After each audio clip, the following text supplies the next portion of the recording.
di alat dan bahan. Alat dan bahan pertama adalah air fermentasi berat. Yang kedua adalah sisa nasi.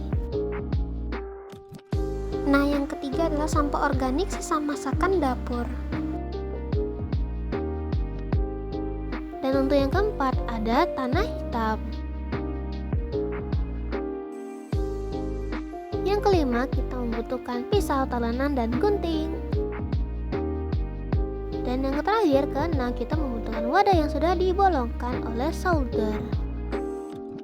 Nah sobat, sekarang kita akan masuki langkah-langkah dan manfaat. Jadi sob, langkah pertama itu potong kecil-kecil dulu sampah organik yang sudah dikumpulkan supaya proses pengomposannya lebih cepat.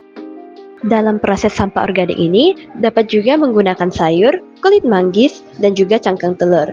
Sayur memiliki manfaat berupa kaya akan nutrisi karena sayur-sayuran busuk mengandung nitrogen, fosfor, dan juga kalium alami yang merupakan unsur utama dalam pupuk.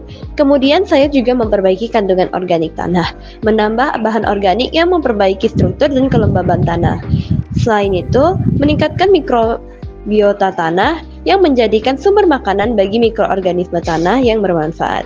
Kemudian kulit manggis mengandung antioksidan. Kulit manggis kaya akan xanthone yang juga bisa berfungsi sebagai pestisida alami saat fermentasi. Sebagai sumber organik, memberikan nutrisi tambahan saat terurai di dalam tanah. Kemudian kulit manggis juga berfungsi sebagai pengusir hama karena kandungan bioaktif dalam kulit manggis yang bisa membantu melawan jamur dan hama secara alami. Kemudian cangkang telur sebagai sumber kalsium karena cangkang telur memiliki kandungan kalsium yang sangat tinggi, yang penting bagi pertumbuhan sel tanaman dan juga memperkuat dinding sel. Menstabilkan pH tanah, juga dapat membantu menetralkan tanah yang terlalu asam. Cangkang telur dapat mengusir hama sama seperti kulit manggis karena cangkang telur memiliki serpihan tajamnya yang bisa mencegah keong atau siput untuk mendekati tanaman. Kemudian, masukkan ke dalam wadah, lalu beri sedikit tanah. Setelah semuanya sudah masuk, adukan.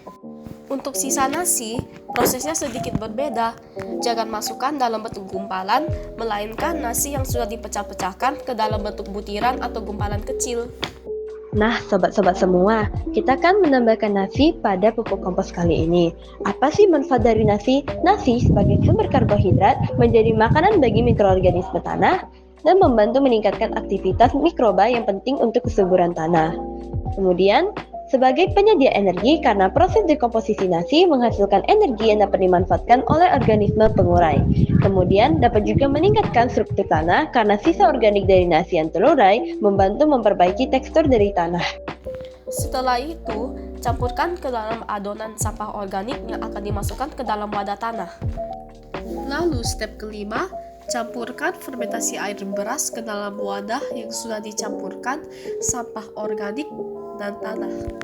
Pada proses pupuk kompos ini, kita menggunakan air beras fermentasi sebagai pengganti dari E4 karena air beras fermentasi mengandung nutrisi mikro seperti vitamin B, asam amino, dan zat organik lain yang bermanfaat bagi tanaman.